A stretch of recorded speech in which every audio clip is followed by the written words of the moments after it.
Good afternoon, everyone, and welcome to Stock Market Today. It's Coram and Ken Shreve here with a breakdown of the action in today's session, where we did see investors weigh fresh comments from Fed officials closing down, but off lows today, Ken.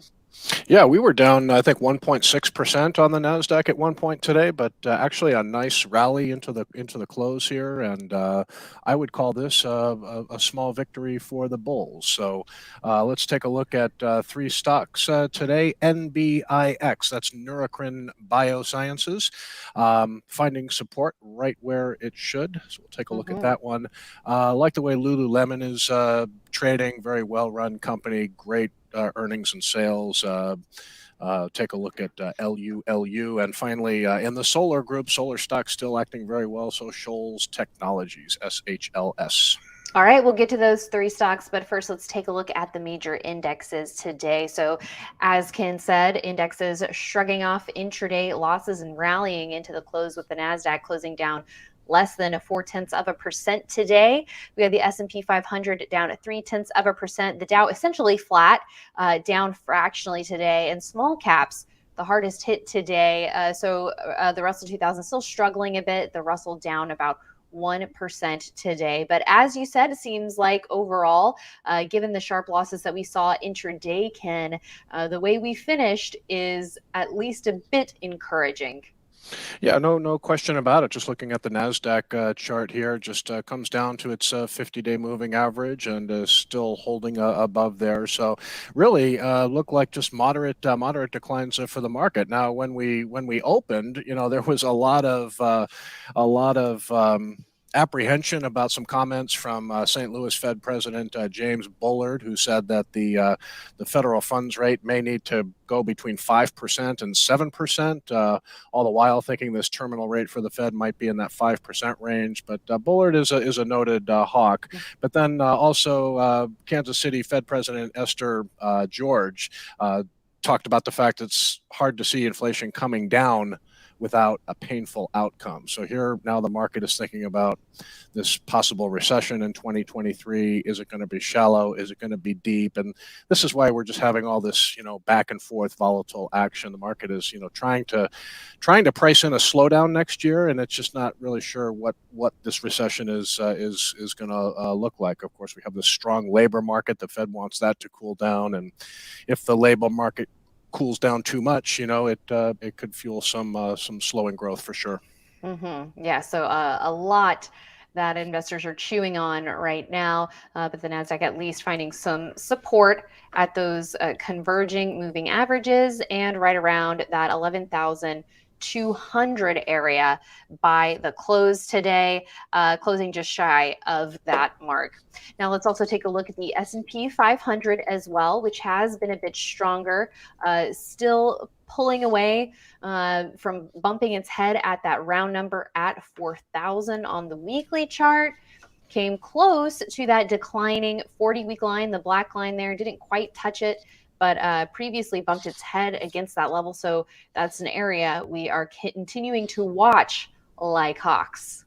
Yeah, and just looking at the daily chart for the S&P, we switch back over to the daily chart here and see that this was just really a test of the didn't even come down to the 10-day moving average. So what you have is some higher volume when the market followed through last week, and we had declines in the market yesterday, came in lower volume, and then volume today pretty close to what we saw on Wednesday, but it could end up being lower. So the more higher volume gains that we can see here, and just keeping these higher volume declines relatively at bay, I mean, that's going to bode well for the uptrend here. So sharp losses Wednesday, nice rally off lows today. The uptrend is still looking pretty good, even though some growth stocks have kind of run into some selling pressure. So still not an easy environment for growth investors out there. Exactly. Yeah. Good notes there, Ken. We'll continue to take things day by day. We'll also quickly check in on the Dow and the Russell. So here's a look at the Dow today. As mentioned, finishing fractionally lower. So a couple of sessions here in a row with some pretty tight closes for the Dow as it continues to outperform here. And then a look at the Russell 2000. This is one of the recent underperformers here, got above that 200-day line, but has turned tail. We are seeing some support at the 21-day line, though, Ken. Yeah, closed near highs right along with the other stock indexes. So, getting support at that 21-day line, right at that 180 level. So, all in all, I would call today a fairly constructive session for the bulls. Yeah, and let's look underneath the surface in terms of sectors at XLE. Impressive to see it reversing higher by the end of the day because we were seeing some notable losses intraday. I also want to get your take on SMH because we saw an upside reversal here too. But all in all, Ken, your thoughts on the sector action today? Well, I mean, it was particularly looking at XLE trade today, and it actually closed with it looks like a modest gain, but crude oil was down almost 5% today, broke below $82 a barrel, settled at 81.64 at the New York Mercantile Exchange, down 4.6%. So you can see the USO here, which basically tracks the price of oil, technically not looking very good at all. Yet you have XLE, which is still holding near highs and looking quite strong here. So most of the selling in the market today was in a lot of oil and gas names, but I'm sure go look at some of the leading stocks. They probably rallied off lows right with XLE today. Mm-hmm. Which is tough because we actually want this to pause a little bit more, right? So we can get some new setups. Yeah, it's a good point. I thought it was noteworthy to see all the selling in oil today, but this XLE just does not want to go down. So there is oil prices down around $81 a barrel. I mean, it kind of makes sense. There are demand concerns, whether it's from China or from the rest of the world, and again the prospects for a recession for the U.S. economy in 2023. So. Yeah. Well, let's look at some individual names, starting with NBIX, Neurocrine Biosciences. We got an upside reversal and support, as you said, Ken, right where we want to see it at that 50-day line, a key moving average. Not great to see heavy volume behind the recent declines, but what's your make of how it's acting? Well, yeah, I mean that's what I was going to point out, that this did come down pretty harshly down to the 50-day moving average, and there was some at least some signs of institutional selling. You can see all the higher volume declines, and then support today came in very light volume. So typically, when a stock comes down to a key support level like this, you want to see the opposite. Yeah, exactly. We want to see kind of lower volume down to the 50-day, and then a heavy volume bounce. So this is kind of the opposite and not what we want to say. But this is still, this is on leaderboard. We got a good entry when it was in the early stages of breaking out over that 109 level. So still have a profit cushion here, and nice to see it find support. Just hoping that a little volume comes into this thing soon as it hopefully moves off the 50-day line here. Yeah, so that's a great point. Those who maybe missed the breakout right here, where it was late September, early October, or maybe even earlier, getting in after that earnings report in August. Say investors missed that. If we do see a bounce off of the 50-day line here, it seems like maybe that could be an opportunity even to initiate. Yeah, I mean, only if you really start to see at least some signs of institutional buying, and heavy volume always gives them away. So I'm sure there were some people after 4 straight declines probably nibbled at NBIX today, but I was a little disappointed to see the lack of volume behind the rebound. But still happy to have it on leaderboard, and it's been a pretty good performer for us. All right, well, we'll have to see, because that's why the 50-day can really be a key test for stocks, because if you get a bounce, that could be a chance to add or initiate, or if it breaks below that level, that could be a sell signal. So sell signal, yeah. Key fork in the road. We'll have to see which road it takes. Let's also go to Lululemon here. Recently getting back above its moving averages, even that longer term moving average starting to flatten out that 200-day line. So that is good to see. And some blue volume spikes here, Ken, as of late. Yeah, no, this stock moved powerfully with the market last week when we got that initial read on the consumer price index. So Lulu, gapped up, and it's really done a good job of holding gains. And if you've been listening to the video in recent weeks, I'm a big fan of stocks showing power. When they make a bullish move, are they able to hold on to the gains and hold short-term support levels?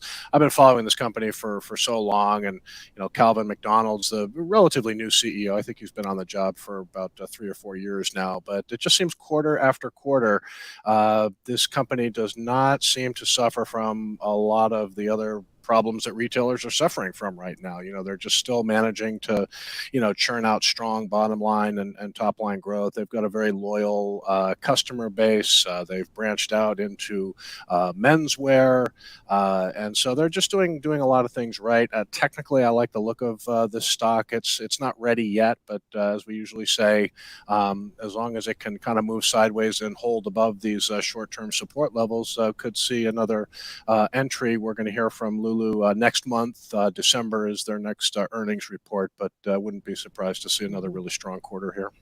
Okay, we'll keep it on the watch list. And Shoals, SHLS, it sure is shining bright in the solar group, adding to its gains, up 9.5% today. A couple days ago, we did get an earnings gap from the stock on that quarterly report, showing some nice numbers, Ken. And usually when we see earnings gaps, we want those stocks to hold their gains. This one isn't ready for a pause after that a strong move on earnings. It's continuing higher in a big way today. Yeah, we have Enphase on the leaders list, but we wanted to put this one on the watch list again, just because you can see Enphase getting ready for maybe a breakout. It tried once, didn't work very well, but yeah, Shoals' earnings report was really solid. You had a nice acceleration in revenue earlier this week, and you've got really big estimates here as well. Yes, it's a high PE, high multiple stock, but when you look at 41% growth this year and accelerating to 110% growth next year, you can see why it might sell at a premium multiple. So we have this on the watch list, and we're just going to wait for an alternate entry. The earnings report was good enough that we just feel this one should be watched. Could be an emerging leader. So we'll just see if it can base out here and hold gains, kind of similar to Lululemon and some of these other strong price performers that are extended now. Let them pause a little bit and just have watch list of stocks that could be ready to move higher again. Exactly. And the reason why this isn't being added to leaderboard right here, right now, the reason why we're waiting for a new setup is because buying strength and buying these breakouts and buying strong moves on earnings hasn't been a foolproof strategy this year. We've seen a lot of risks with buying strength like this. So let's see if it can settle down a little bit, right? That's exactly. That's the way to go. Exactly. And just look at the weekly chart. We were kind of asking ourselves, even though it's kind of near the top of this consolidation, and you look at the weekly chart here, and it's just like, boom, up more than 30% this week. Do we really want to be, putting our necks out there? Yeah, putting our necks out there after a 30% move. So it was a kind of an easy decision to put it on the watch list. We're just very careful about, we don't want to chase, and so we'll see if this can consolidate for a little while, but like the fundamentals here, and this one easily could have more left. All right. Thank you so much, Ken, and thanks everyone for tuning in. We'll be back with more tomorrow morning on IBD Live, where we will be joined by Scott Bennett of Invest with Rules. He's all about following the big money, looking at where those $1 million funds are putting their dollars. So it'll be interesting to see what's on his radar right now and perhaps some of the shifts in where that money is flowing. We also have Barron's Live coming up at noon Eastern on Friday with IBD's Scott St. Clair and myself, where we are talking about all things Tesla. Big bull bear debate. We are going to provide our thoughts. Internally, Ken, I feel like we're always talking about Tesla and the different facets to that story, not only with the stock, but with the company and the CEO and the industry. I mean, there's just a lot to unpack there, and it's always fun to discuss. So that'll be really great.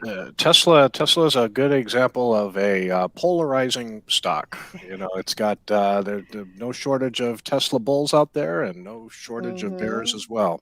And I think Scott St. Clair, if memory serves, might be on the latter part of that trade. Yes, We'll see. Yeah. yes, and I am Tesla neutral. So Okay. maybe I might be putting on my bull hat. Who knows? Just to have that debate with Scott. But at any rate, I feel like it's also a great example of how there's a time and a place to be in something, right? So we'll give the IBD perspective on that. And then coming up at 5 p.m. Eastern, talking about a time and a place to be in something. Crypto is on a lot of investors' minds right now. So we have hedge fund manager Jim Ropel to give his updated thoughts on the space. He's previously talked about how there's a lot of promise in the future of the cryptocurrency theme. But where are we now with the recent drama? Where does that leave us? So we'll get his thoughts on Trader Tales with IBD on my YouTube channel Friday, 5 p.m. Eastern. Make sure you check out my Twitter feed for all the details on that. So a lot going on tomorrow. You can spend the day with us. We will see you then. And thanks for watching. We'll be back tomorrow.